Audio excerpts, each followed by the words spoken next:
नाशिकमध्ये पावसाचा जोर रात्रभर कायम होता। गोदावरी नदीने धोक्याची पातळी ओलांडलेली आहे।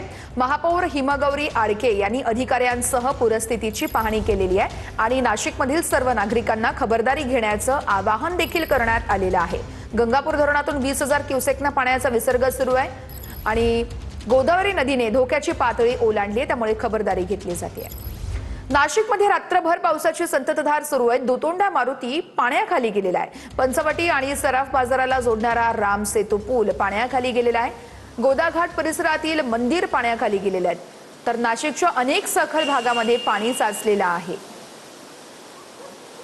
नाशिकमध्ये काल रात्रीपासून पावसाची संततधार सुरूच आहे। परिणामी गोदाघाट परिसरातील पाण्याची पातळी आणखी वाढलेली आहे।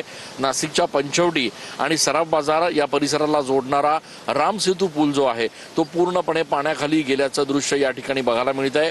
यासोबतच या संपूर्ण पुराचं मापक समजल्या जाणाऱ्या दुतोंड्या मारुतीवरून आता पाणी गेलेलं आहे, त्याच्यामुळे दुतोंड्या मारुती जो आहे तो देखील आता पूर्णपणे बुडाल्याचं चित्र या ठिकाणी बघायला मिळत आहे।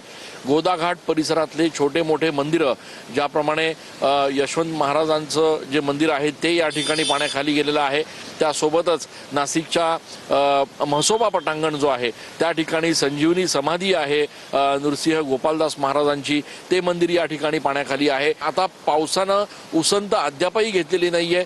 नाशिकमध्ये काल रात्रीपासून संततधार पाऊस सुरू आहे आणि त्यामुळे गंगापूर धरणातनं आता पाण्याचा आणखी विसर्ग होण्याची शक्यता लक्षात घेता नागरिकांना आता सतर्क राहण्याचा इशारा प्रशासनाच्या वतीनं देण्यात आला आहे। कॅमेरा पर्सन आकाश शेवलेसह मी चंदन पूजा अधिकारी, TV9।